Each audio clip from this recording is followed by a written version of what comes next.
Hello, true duelists! YGO Strats here, mentally trapped in the peak year of my existence to the point of making this video a literal decade later than when it would have been relevant.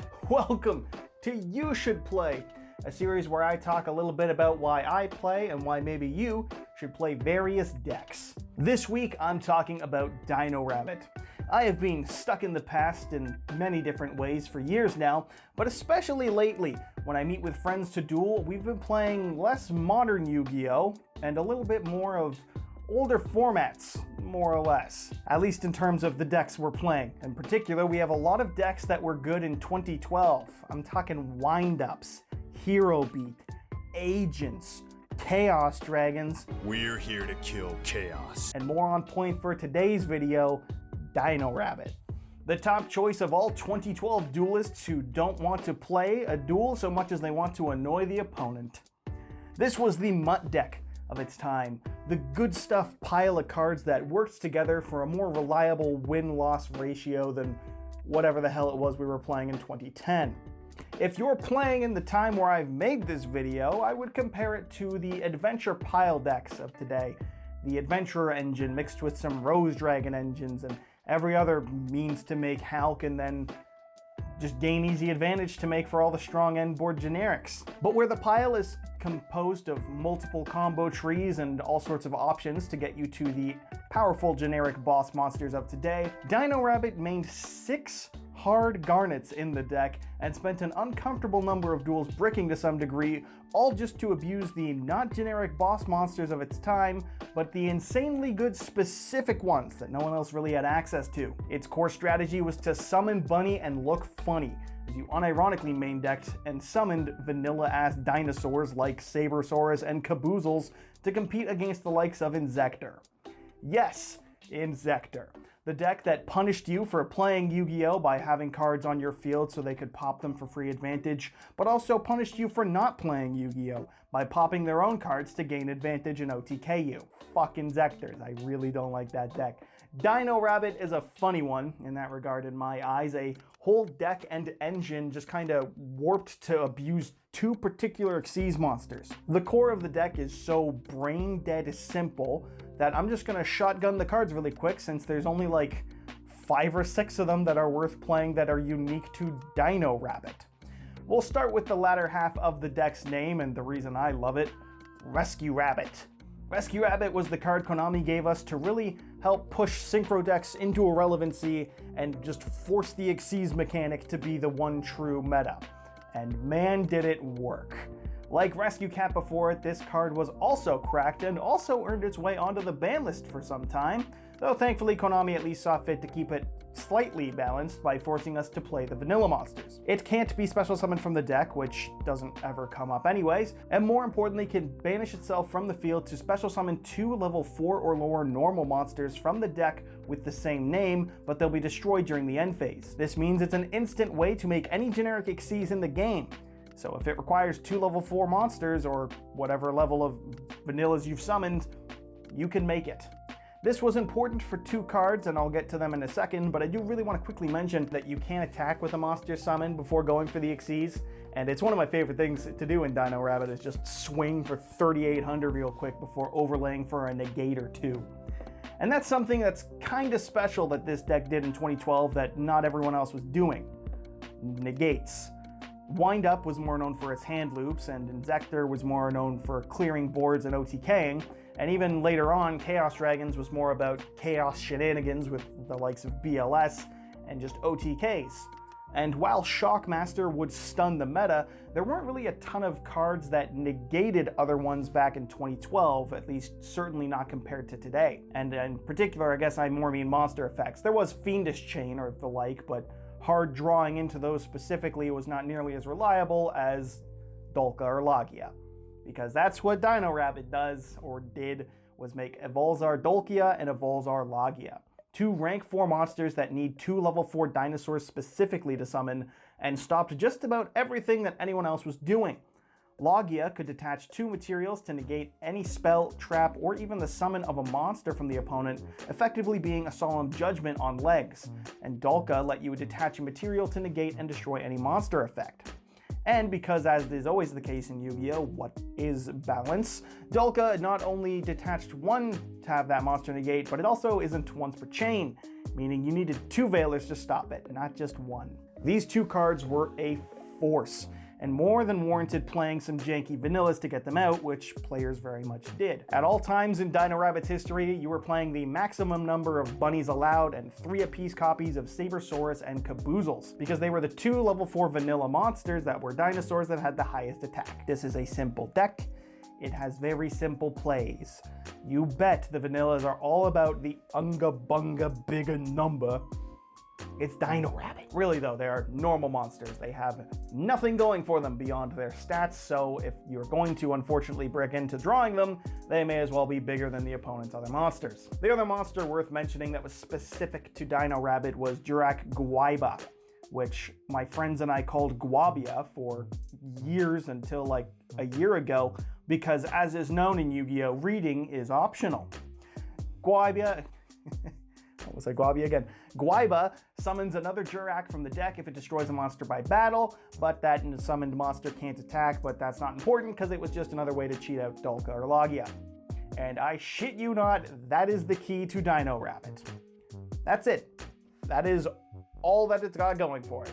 There was the other engine that you were playing in the form of a playset of tour guides, who unchecked is a free rank 3, and the reason that's important is that you could then overlay them into Leviair the Sea Dragon, a generic rank 3 that can summon a banished level 4 or lower monster by detaching material. That's right, it can summon back the bunny that banished itself for its own effects.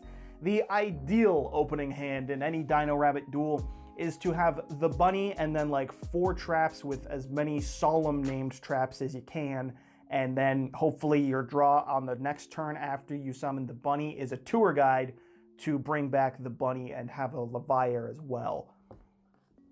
Not a hard thing to comprehend, I can assure you. Beyond that, you are just playing good stuff. Thunder King Ryo is a staple of the format as much as it is this deck in certain regards. And then you've got as many copies of counter traps named Solemn, like I just mentioned. At the time, it was 2 warning and 1 judgment. From there, you can fill it in. Do you like Bottomless Chapel? You like Torrential Tribute? How about Compulse? Mirror Force? Dimensional Prisons, get around those tricky Stardusts. And then, yeah, MST, Forbidden Lances, because Lance is a multi-purpose card, you know. You can slap that down in the battle phase, beat over an opponent's problem monster, or maybe, you know, your opponent tries to bottomless you, and you've got that Lance ready for it. Woo. 2 effects, 1 card. Crazy. The deck did eventually evolve into Macro Rabbit, which is just Dino Rabbit with main deck Macrocosmos, because Macrocosmos was at 3 at one point in life. Ultimately, I suppose it depends on how much you hate the opponent or how many Dark World players you're facing, I suppose, but up to you. The deck is hardly a thought-provoking one. I don't even know if I can adequately put into words why I like the deck. It is not complex in any sense. It has 1 play and it is dead set on making that play. And when it doesn't get to make that play, it's just generic traps and disruption from 2012. There are a few cute things you can do. A Guaiba and a Lance can make for a free Xyz and clearing an opponent's monster. Whoa, what a combo! Oh, attack and lower attack and some whoa! Or, I don't know, maybe if you want like the most complex play that the deck does that isn't linear or obvious. If you play Gold Sark, you can use Sark to banish Rescue Rabbit, and then if you have Tour Guide, you can summon Tour Guide to make Leviair and summon the Rabbit banished off Sark, so you have the Rabbit play turn 1. I think that's the zaniest, wackiest, least linear play the deck has. Or the classic Gold Sark Heavy Storm to try and psych out the opponent, but really now we're just kind of getting into generic plays and not Dino Rabbit specific ones, so whoops. If I had to guess, I think the reason that I really like it is because I feel like it's as easy to win with Dino Rabbit as it is to lose. Like, yeah, when you open Bunny and some killer trap cards, it can be a very tough board for the opponent to break, sure, but when you open 2 of your vanillas, a Sangan, a Book of Moon, Bottomless, and MST, It's not like the greatest hand in even 2012 standards, and living on a vanilla is very much the Bon Jovi living on a prayer, because it's a hit in the sense that you are going to hit the table in frustration. I fucking hate drawing the vanillas. So if you get that hand, you just gotta make the most of it, you know? You gotta really get the best disruption amounts you can for those garbage level hands, and it rhymes so it's true, because otherwise you're getting insected for your life, and my god, does that suck. Or even worse, you're getting out-bunnied. You do not want to be out-bunnied. That is the worst thing. If you aren't the bunny bud, get the fuck out. I'm not even gonna pretend. Get the fuck out. It also has a tremendous amount of jank hands by virtue of main decking 6 fucking normal monsters.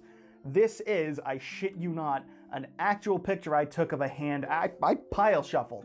I do it 4 different piles, stack them up, shuffle, shuffle, put them into 2 other ones, shuffle, 1 big 40 shuffle, and I drew that hand in that fucking order. 3 Saberceras in a row. Let me tell you, that duel sucked. And before you ask, yes, the 6th card I drew in that duel was a Caboozles. It's not even, I wish I could make that. I realize it's just a picture, but I assure you, I'm never gonna forget that duel. And I very much lost that duel. This is the deck list that I've been using personally, which is very much not unique in the world of Dino Rabbit. Should I probably be playing Starlight Road and a Stardust Dragon in the main deck?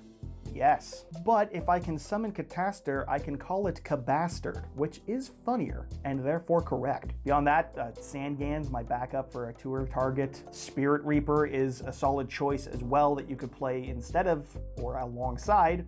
But beyond that, I think the main critiques are in your spell and trap lineup here. Maybe I should only have 2 MSTs, and maybe I should have 3 Lances instead. Maybe I should just bully my friends and main deck Macrocosmos, who knows? My deck is also, I believe, technically illegal, since I think Cowboy came out after Rescue Rabbit went to 2. So that's not really format accurate here if you're actually looking to play in a proper 2012 setting. But in my defense, it's just me and my 2 friends playing this deck list, and Cowboy for Game is iconic and funny, so I'm allowed to cheat in that regard. If you want a super realistic 2012 build, I'd say, I don't know, sub Cowboy for like a 3rd Logia, or maybe one of the other rank 3 Djinns that I can't remember the name of, because when's the last time you played those?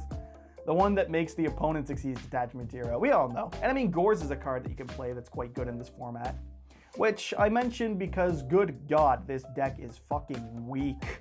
And I mean that in the monster stats. This deck caps out at 2,500. If you're playing Gores, you've got 2,700 and whatever the Gores token gets you, but that is a one-of by the rule of Konami at the time. And I mean, talk about a card that deserves its own video, but still. This deck very much struggles to out a big beater from the opponent, and its main decking of 6 Garnets has been mentioned more than enough in this video that I think it should be clear that that can be very rough and is very much a weakness. Other than that, it's just the problem of when you don't open Bunny, or the means to make or get to the Bunny. So you just have to make the most out of your trap cards, because once they're gone, the opponent has the means to do whatever they want. Fiendish Chain stops 1 monster, but sometimes the opponent has 2. The other thing I actually completely forgot to mention in the script here, so let's see how I do off the cuff. If you are playing in 2012 and you're not playing in the jank format that my friends and I play in, which is modern rules in old format, then you're playing in 2012 format. And 2012 format has priority, which is a very different thing compared to modern Yu-Gi-Oh! That means, as I mentioned in the single card discussion video, plugging my own shit, the only real means to stop Bunny in 2012 is a Solemn card, because you can't effect Veiler Bunny the way priority worked back in 2012. It meant that when you summoned a monster, you could immediately use its effect before the opponent could respond. An easy way I think that the Yu-Gi-Oh! Wikia page used was Chaos Sorcerer. If you summon Chaos Sorcerer and the opponent has Bottomless, you can be like, well, before Bottomless resolves, I'm going to use the effect to banish one of your monsters. Why was Yu-Gi-Oh! Played this way? I don't know. Pretty sure that Bunny broke it, though. Pretty sure this little helmet-wearing lad warped the game enough, priority-wise, that Konami stepped in and was like, let's fucking make it playable. And they did. So, look up priority, understand priority if you're playing in the true 2012 format, because that does make a world of difference for this deck. I get Veilered, and I'm like, damn. This sucks. Which I think is true for a lot of cases, but especially when it's just the bunny. Don't bully my fucking bunny. Either way, I suppose you could also play a modern build of the deck if you're like a masochist or clinically insane. Megalo Smasher X is a new 2K vanilla dinosaur, and it is water attribute, which means in a modern day you can make Toad by going through Bahamut Shark. The same is true with Caboozles, but Megalo is stronger, so at that point you can depend, you know, do you want to go 6 water dinosaurs for constant Bahamut, or do you want to keep Sabersaurus for the beatdown? That's up to you. The trap lineup you can back it up with are significantly better now too.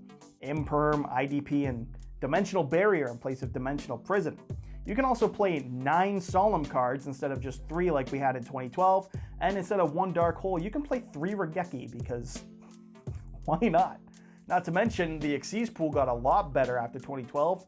Exciton Knight, Abyss Dweller, Baguska. There's a lot of good cards in the rank 4 pool still to this day. And that's not even getting into Link Plays. I don't know what Link Plays Dino Rabbit can do. It's not a swarmy deck, but the Bujin Link 2 exists for Xyz support.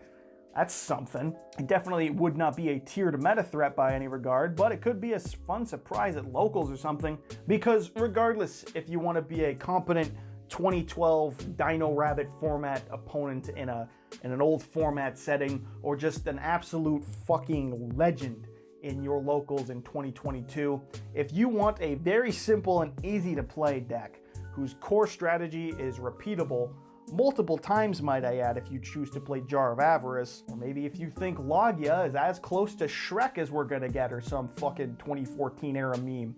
Or maybe you're just like me and you fucking love playing a bunny and you call it Bunny every time you mention it or use it, because look at it, it's a fucking bunny in a hard hat. That shit is dope. I fucking love it. Well then, regardless, any of those options or more, well then I think you should play Dino Rabbit. Thanks for watching. Leave a like and a comment if you enjoyed. If you want to see more old format shit, I don't know. I just wanted to talk about Dino Rabbit. Isn't that a shock? Either way, if you want to win with this deck, just top deck Bunny like a champion. Oh, and subscribe to YGO Strats so you too can be a true duelist. That's what happens when you subscribe immediately. You get a letter in the mail. You get a fucking letter in the mail. I get your address. I dox you every time you subscribe, and you should be warned.